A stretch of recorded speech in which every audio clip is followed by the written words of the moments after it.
Bueno, muy buenos días. Entonces damos inicio a la charla, enfoque del tratamiento en el esguince agudo del tobillo. Dentro del contenido vamos a tocar temas de definición, epidemiología, anatomía, los mecanismos de trauma asociados, clasificación, presentaciones clínicas y el tratamiento. Pues debemos considerar que es un tema importante el hablar del esguince de tobillo porque es una lesión frecuente y dependiendo del correcto tratamiento, pues va a permitir que se disminuyan los problemas o las complicaciones a largo plazo en estos pacientes.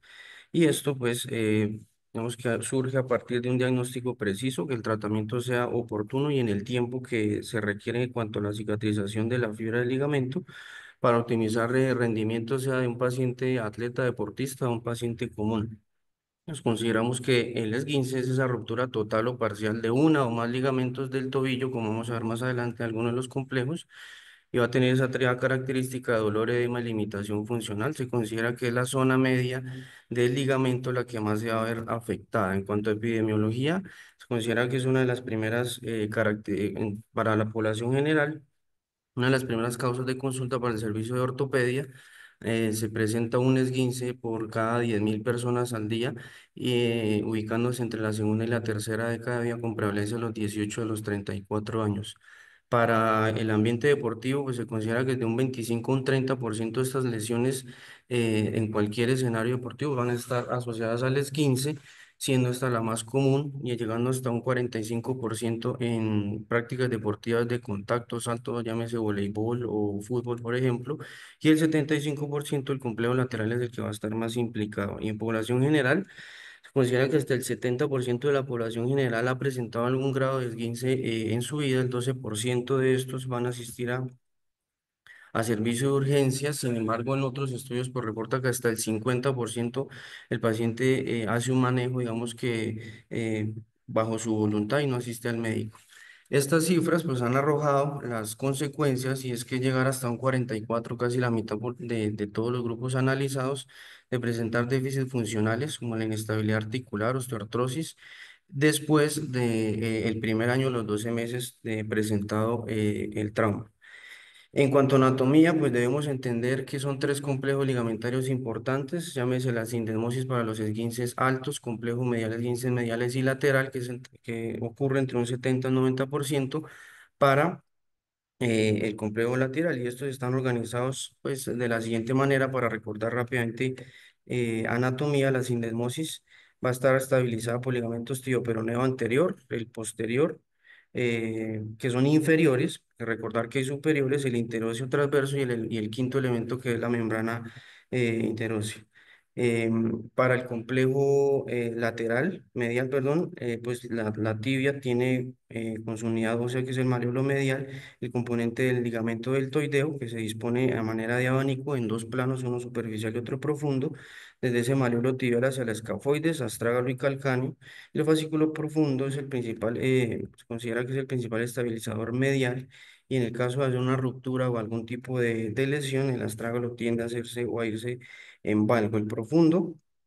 como lo dije anteriormente, son dos unidades, tibio astragalino, o sea, anterior y posterior, y superior desde el origen del mareolo medial, llegando a las unidades óseas que nombré anteriormente. Y hay otro elemento que lo describe la literatura, que es el ligamento tibio split, que es el que está asociado a la formación pues, del arco plantar y se evidencia también en pacientes que tienen, digamos, pie plano este ligamento, aunque en cuanto a la disección o las descripciones anatómicas, no está muy claro si hace parte de este complejo. Las articulaciones, entonces, de manera resumida, los tres ligamentos de la región lateral van a estar generando la sinergia de esa dinámica articular para la articulación tibiotalar, y a nivel de la subestragalina el ligamento peroneo calcáneo. Recordar a manera de función que ese ligamento peroneo calcáneo es el principal restrictor de la inversión del pie, y el ligamento peroneo astragalino anterior va a ser su segundo partícipe, es el segundo restrictor de esta función. En cuanto a la parte histológica, recordar que los ligamentos pues, son ese componente fundamental del sistema osteomuscular, son estructuras que se encuentran bajo una organización muy bien detallada con propiedades biomecánicas específicas que van a cumplir funciones eh, muy claras, por ejemplo, la de proteger y estabilizar las articulaciones, limitando la movilidad, y generándole a cada articulación una presión adecuada a nivel interarticular para que su movimiento sea estable y cinético. Lo importante de aquí es que aparte el ligamento tiene una capa superficial que es ese epiligamento, que a nivel extraarticular, es decir, los ligamentos extraarticulares lo compone de una manera muy organizada. Los intraarticulares sí se describe que es una membrana más de características sinoviales. Y para el tobillo lo que precisa es que el complejo lateral se va a caracterizar porque en él encontramos mecanorreceptores, fibras nocioceptivas que van a estar partícipes en la propiocepción. Un detalle muy importante al momento de hacer la rehabilitación, dado que es una característica que el paciente debe desarrollar para tener una rehabilitación em, acorde. También importante, señalo que estos receptores son versátiles en cuanto a la acomodación o en la marcha, dependiendo del terreno el que se avance. Esta gráfica nos deja ver el proceso de cicatrización de la fibra del ligamento, en el que se dividen en tres fases importantes. La primera es la inflamación, proliferación y remodelación. Estas etapas, digamos que se solapan unas con otras, se deben tener en cuenta en un periodo más o menos de 10 días a 21 días para considerar que la fibra ligamentaria ya está en una fase de entrada a la cicatrización para contemplar o activarla en cuanto a movilidad articular. Debemos recordar que en esa fase entre proliferación y remodelación, las células pluripotenciales se multiplican y generan más fibroblastos, los cuales hacen un inicio del metabolismo del colágeno. Pero es el colágeno tipo 3 distinto al nativo que es el tipo uno, y ese tipo 3 pues no va a tener las mismas características, va a tener características de menos resistencia, menos fuerza, y si no se hace un adecuado manejo de los movimientos, es en esta fase donde queda esa cicatrización del ligamento obliterada y genera una inestabilidad del mismo. En cuanto a los mecanismos de lesión, pues cabe recordar que el tobillo tiene movimientos de dorsiflexión, también tiene plantiflexión, inversión, rotaciones internas y externas, y depende de la posición del tobillo en su momento y del pie y la fuerza que aplica para generar un tipo de lesión. Lo más típico encontrado pues es la supinación y abducción para el complejo lateral. Es un mismo mecanismo que puede provocar una fractura, sea a nivel de los maleolos o en otras partes de la tibia distal como el maleolo posterior. El complejo lateral se va a caracterizar por tener en términos generales una fuerza en supinación, aducción, rotación interna y plantiflexión, y para el medial ya lo va a hacer lo contrario, que es la pronación, la abducción y rotaciones em, externas. Como vemos aquí en la imagen, la uno y la 2 sea para el componente lateral o para el componente medial. La literatura describe un concepto y es la predisposición, que considero que es un dato no menor y que creo que se desprecia al momento de hacer intervención pues en la población general. La literatura describe que tenemos factores de riesgo intrínsecos y extrínsecos, y a su vez sean modificables o no. Los describe como los modificables, que son el rango de movimiento en el paciente presenta en sus articulaciones, el nivel de propiocepción previa a la lesión y la capacidad que va a tener para restaurarse en esa característica, qué tanto desequilibrio postural, índices de masa corporal, que está asociado, según la literatura, a índices de corporal alto, pero para no tener una adecuada rehabilitación, porque entran en contradicción, dado que índices de masa corporal bajos, digamos que no tienen una asociación con lesiones tipo esguince. Y los no modificables claramente si es de sexo femenino, si hay historias previas de esguince, aunque no se tiene claramente como un factor de riesgo, dado que hay pacientes que tienen una recuperación adecuada y aunque tengan esguinces previos, pues uno próximo no le va a causar la misma tipo de lesión. Y factores extrínsecos modificables, pues es el tipo de deporte que va a tener el paciente del atleta, y los calzados como tacones altos, que serían ese factor claro para las mujeres. Y no modificables si son atletas masculinos, que digamos que se ve distinto en cuanto a la población infantil, dado que son más activos. En este escenario se ha visto un mayor número de casos en las niñas, dado que pues, la población infantil últimamente la que inicia a tempranas edades las actividades deportivas. En cuanto a la clasificación,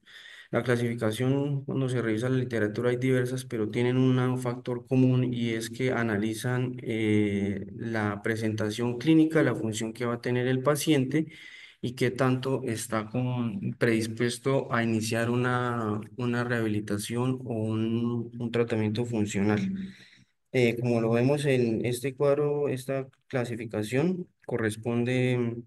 y está adaptado del American College del pie y tobillo. Es una clasificación no tan reciente, sin embargo, se prevalece. Junto con esta, que sí es más reciente, que se atribuye una observación más objetiva, dado que toca y enuncia los grados de manera específica como la anterior, pero teniendo en cuenta la disminución de los grados de movilidad. Si estamos hablando de un grado uno, como bien lo conocemos, sería esa lesión parcial de ligamentos sin una pérdida funcional importante. Si va a tener una limitación, pero va a ser leve al momento de caminar, va a ser un apoyo. El edema, pues se va a evidenciar, el tejido congestivo va a estar de manera permanente, pero por un corto tiempo. Y vamos a tener una disminución de movimiento de más o menos 5 grados con el edema de 0,5 o menos. En el grado 2 esa limitación en cuanto a la marcha o la epidistación va a ser mayor, el tejido consentido se va a manifestar de una manera más labrada, el hematoma va a ser característico sobre esa región lateral o extensión hasta el antepié o retropié, disminuyéndose ya grados entre 5 y 10 en cuanto a la movilidad y el edema superando ese centímetro de manera circunferencial. Y el grado 3 es cuando ya se pierde la totalidad de esa función en cuanto a pedestación y marcha y ya accede a valores de más de 10 grados en cuanto a las pérdidas de movilidad y el edema más de 2 centímetros. En cuanto a la clínica, pues es importante resaltar que una historia clínica y detallar el mecanismo de trauma según la descripción del paciente es importante. Vamos a tener claro que van a haber puntos anatómicos que requiere el ortopedista para su palpación y esto es una de las ventajas que expone y da la anatomía del pie y tobillo, dado que se palpa y es muy cercana porque el tejido subcutáneo es menor respecto a otras partes del cuerpo. Entonces, en esta vamos a incluir las anatomías del calcáneo, el cuboides, el quinto metatarsiano y pruebas funcionales que me van a determinar si hay bostezo en varo o algo. Vamos a analizar la función del cajón anterior y siempre teniendo en cuenta la comparación contralateral. Esta es una de las pruebas, que es la prueba del cajón anterior o tracción anterior, en la que nos muestra la competencia de ese ligamento tibio-peroneo astragalino anterior y va a evaluarse em,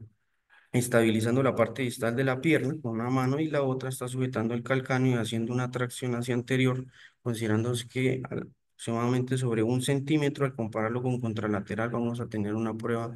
positiva. Esta es la de la inversión forzada, cuando se hace bloqueo. Si se es diestro, pues con la mano izquierda y con esta diestra se busca esa fuerza deformante para tener la apertura del complejo lateral. Y la prueba que es más alta, esta ya está dada para los esguinces altos para evaluar la función de la articulación de la sindesmosis cuando se hace compresión a nivel del tercio medio de la pierna y el paciente va a referir o no tener dolor. Asimismo, se evalúa con la prueba de rotación externa forzada en la que las dos van a reproducir dolor. Entonces, dicho esto, pues prevalece en la literatura aún las reglas de Ottawa, se van a contemplar al momento de la sospecha de una fractura, dado que los mecanismos de traumas pues, nos van a permitir hacer esa sospecha. Entonces, de manera clara, las reglas de Ottawa van a exponer las zonas del pie y tobillo a nivel de la parte posterior del mismo, 6 centímetros superior a los maleolos para hacer la palpación. Y asimismo en la parte medial, sea el hueso navicular, y según los hallazgos que tengamos, vamos a considerar si se hace uso o no de la imagen radiográfica. Esta es una de las imágenes que nos ilustra en la proyección AP, rotación interna 15-20 grados y lateral, donde evidenciamos los valores para tener en cuenta al momento de analizar la radiografía junto con la clínica del paciente, una sobreposición tibiofibular que tiene que ser más de 6 milímetros a nivel del espacio claromedial. Se habla de unos 3 milímetros en esta medida. Para la proyección en mortaja, esa misma sobreposición tibiofibular tiene que ser más de 1 milímetro y en el espacio lateral entre 3 y 6 y que se vea de manera limpia esa carilla del, del peroné, en la región distal respecto a la relación articular con el astrágalo, y en la lateral que hay una sobreposición hasta de un tercio del peroné respecto a la tibia. La literatura también, al momento de analizar estos casos, tiene unos datos pronósticos que, aunque los estudios no son muy contundentes al tenerlos en cuenta, sí señalan que al momento de programar una rehabilitación para el tipo de pacientes que tengan una u otra característica, pues va a permitir un mejor desempeño en el mismo. Se considera que hay buenos resultados cuando el paciente es joven, no detallan las edades, cuando el nivel, el grado de esguince es bajo, cuando en cuanto a su parte laboral o deportiva, pues no tiene una alta demanda, tiene un previo estado funcional adecuado, la lesión es aislada meramente solo de de las fibras ligamentarias y el estado neuromuscular es acorde. De manera indeterminada, como lo dije previamente, está el índice de masa corporal y el sexo porque no se tienen datos precisos en si un índice de masa corporal alto o bajo va a tener la predisposición. Esto está más asociado a las prácticas deportivas o a la actividad laboral que desarrolla el paciente. Y malos resultados si previamente a la lesión el paciente tiene hipermovilidad o laxitud articular o si tiene lesiones ligamentarias previas cuya cicatrización del ligamento eh, sea por obliteración y no tenga una estabilidad de la misma. Y alteraciones en cuanto a angulaciones articulares. Entonces, el tratamiento a lo largo de la historia, digamos que se han propuesto intervenciones para el ámbito agudo y han virado desde todos estos eh, formas de hacerse, desde la misma aplicación de medios físicos locales hasta la elevación, y cada vez se le ha ido aumentando alguna letra que tiene un representativo, dado que el avance de los estudios frente a una característica u otra, como vamos a ver, tiene mejores resultados o mejor adaptación eh, que la otra. Estas van a estar enfocadas a hacer una asistencia dentro de las 72 primeras horas. Lo ideal es ir pensando en una carga óptima para ese paciente y si se evalúa es el uso o no de los medicamentos AINES, porque recordemos que en la cicatrización de la fibra ligamentaria pues hay fases, por ejemplo la inflamatoria, en la que aunque genera un tejido congestivo se va a requerir de las moléculas para que la cicatrización se promueva y sea la ideal. Y el uso de estos, pues, entraría a ser em, em, una desventaja para el mismo. Entonces, dentro de esos acrónimos, el último que se ha adoptado es Peace and Love, en el que cabe destacar que la primera parte que es PIF está para un ámbito agudo y el OF está parado para a un ámbito subagudo en el que se va a caracterizar este último por la protección,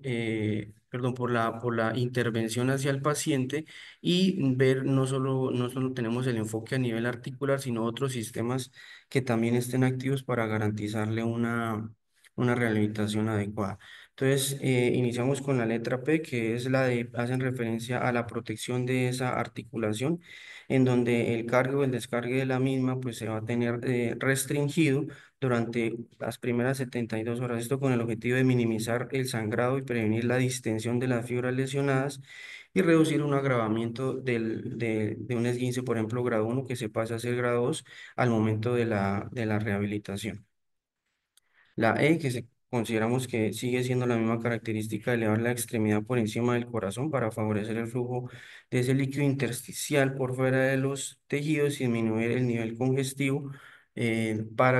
asociado a la disminución de dolor y asociado a mejoras en la movilidad articular. En cuanto a los AINES está descrito asociado con las crioterapias. Se considera que estas moléculas deben hacerse con un uso prudente, no de manera excesiva ni bajo los protocolos de tomar cierta molécula por más de 5 o 7 días, porque hay que relativizar en qué periodo de la rehabilitación va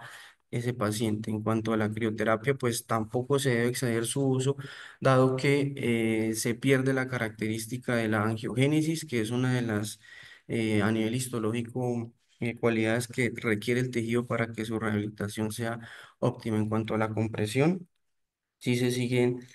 hablando de que esa presión mecánica externa, mediante ese vendajes o cintas, va a ayudar a limitar el edema interarticular y esa hemorragia tisular. Sin embargo, pues hay estudios contradictorios porque la compresión pasado cierto tiempo va a traer unas desventajas para el paciente y esta sí va a tener una mayor ganancia o funcionalidad cuando se hace con el inicio de un apoyo funcional, involucrando en la terapia ejercicios sean isométricos o isotónicos. Se agrega la letra E para hablar de la educación frente a la clínica y esto es hacer conciencia al paciente porque digamos que como lo dije previamente al inicio, hasta un 50% de los pacientes no tienen asistencia médica o si van posterior al tratamiento indicado no son adherentes. Entonces esto hace referencia a la solicitud y al explicarle muy bien al paciente cuáles son las fases de su patología y la necesidad de ser adherente y que los cambios sí se van a dar. Y la parte subjetiva que va a tener con la letra L, que hace parte de lo último que se habla y es la carga óptima y es ese estrés mecánico que va a necesitar la fibra ligamentaria después del 10.º día, aproximadamente al 21 ya se concreta, para que ese estímulo le permita multiplicarse y tener una reorganización a nivel de su complejo, no excediéndose, dado que si se excede, pues pueden haber rupturas o una obliteración de la misma. En cuanto a la O, es como que la característica, digamos que emocional el médico le va a impartir a su paciente, dado que tiene que proyectar una rehabilitación adecuada, enunciándole que es un esguince, es una patología muy tratable y que con seguridad va a llegar a su actividad laboral o deportiva si cumple todos los tratamientos. La V hace referencia a la vascularización y esto tiene que ver con que el paciente, aunque tenga su esguince, no se debe aislar de otras actividades o de la movilidad de otras articulaciones. Entonces aquí sugieren actividades aeróbicas, digamos, de bicicleta en gimnasio o la misma natación para que toda la función del gasto cardíaco esté activa y permita ese barrido molecular y el estímulo de la zona. Y la E hace parte pues de los ejercicios que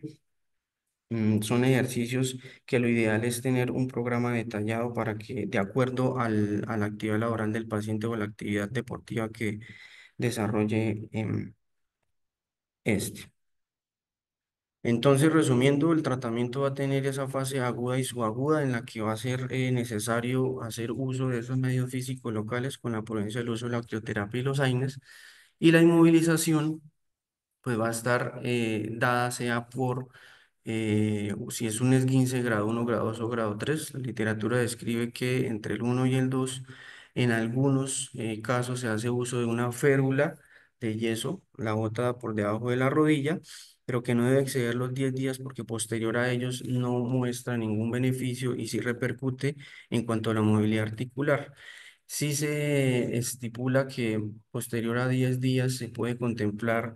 para un esguince de grado 3 cuando no tiene consideraciones quirúrgicas. Entonces recordar que grado 1 y grado 2 va a tener una recuperación entre 7 a 15 días y que el grado 3 posterior a su tratamiento adecuado hasta 3 meses a 12 meses va a tener la funcionalidad y la anatomía restablecida como se quiere. Estos son muestras de artículos que han hecho revisiones sistemáticas donde se compara ese complejo ligamentario lateral con lesión y los dividen claramente en el 15 grado 1, grado 2, grado 3 y en el grado 1 y grado 2 hacen estudios si se requiere o si hacen manejo quirúrgico y los resultados comparándolos con los que no lo hacen. En términos generales, pues se habla que hasta un 60 o 70% van a responder adecuadamente hasta el mismo 15 grado 3 si no tiene características como lo vamos a ver para llevarse a cirugía de un tratamiento adecuado que tiene una respuesta positiva sí hablan que intervenciones quirúrgicas en cuanto al manejo conservador, la intervención quirúrgica va a disminuir el número de eventos de la reruptura de los tobillos intervenidos. Entonces, recordándose el esguince grado 1 como esa ligera distensión, no vamos a tener una pérdida de estabilidad, se hace de manera conservadora, con lo que previamente dijimos, el esguince grado 3 se debe hacer la misma intervención esperando una respuesta ya de manera completa en cuanto a rehabilitación funcional a los 3 a los 6 meses y el grado 3 es ese desgarro completo que va a requerir un manejo quirúrgico. ¿Cuándo pensar en hacer un manejo quirúrgico? Cuando previamente hay una falla de ese manejo conservador o esas esguinces están asociados a avulsiones de las regiones de los ápices de los maleolos o asociados a lesiones osteocondrales. Cuando se evidencia posterior a la valoración primaria un pinzamiento de la región anterior y lateral o si hay un dolor frente a la carga o a un programa bien establecido de rehabilitación por encima de 12 semanas. También se establece que de manera objetiva cajones anteriores más de 1 centímetro después del tratamiento y la prueba de forzar el varo más de 15 grados también hace pensar en tobillos inestables para llevarlos a manejo quirúrgico sin desmosis por encima de 2 milímetros y que tenga la incongruencia articular frente a la imagenología. Entonces aquí vemos una serie de imágenes que nos dejan ver cómo están alterados los ángulos del talud crural respecto a la relación del astrágalo y la parte distal de la tibia y cómo una prueba de cajón se hace positiva cuando se hace el bloqueo de la tibia y se hace la tracción hacia la parte anterior. Y a nivel de la cisdesmosis, como en apoyo, se hace esa apertura completa de la región medial y de la relación tibio-peronea. Entonces, en cuanto a la rehabilitación, lo ideal es tener una duración de 3 a 6 meses y lo divide la literatura, se puede hacer en 3 fases que van muy de la mano con las fases de la cicatrización o del nivel histológico que se describió previamente. El primero es esa fase de modalidad va a ser pasiva, hacer una descarga desde la misma etapa aguda, donde se va a promover es el estiramiento menor del complejo tendinoso. eh, en conjunto con la compresión se le puede pedir al paciente que haga ejercicios donde se mantiene contra la gravedad el tobillo, haciendo siluetas sea de letras o números para promover el movimiento. La fase 2 ya es esa movilidad activa con carga, cuando ya desaparece el dolor. La literatura sí es clara y es hacer ingreso en esta fase a los pacientes cuando ya no hay dolor, dado que se van a someter a cargas de bipedestación o en la marcha. Y aquí sí se caracteriza por tener ejercicios isométricos contra resistencia hacia flexiones dorsales, plantar inversión y versión, y los isotónicos manteniendo esa resistencia del complejo muscular, haciendo uso de todas las herramientas que nos ofrece la fisioterapia. Y la fase 3 ya es ese entrenamiento propioceptivo, donde buscamos ya potenciar la coordinación junto con otras articulaciones o el equilibrio del paciente,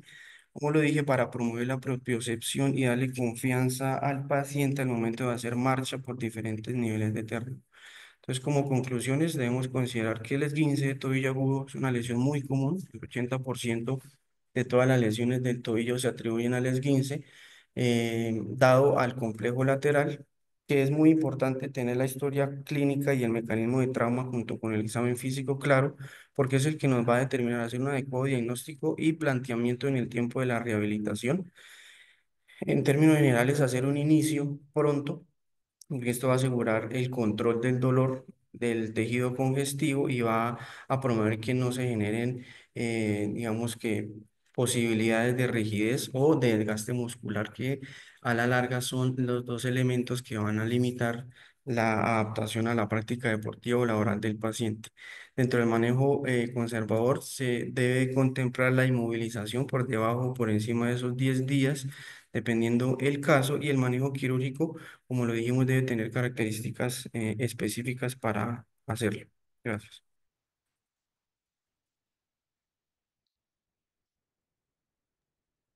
Jorge, muy bien, muchas gracias.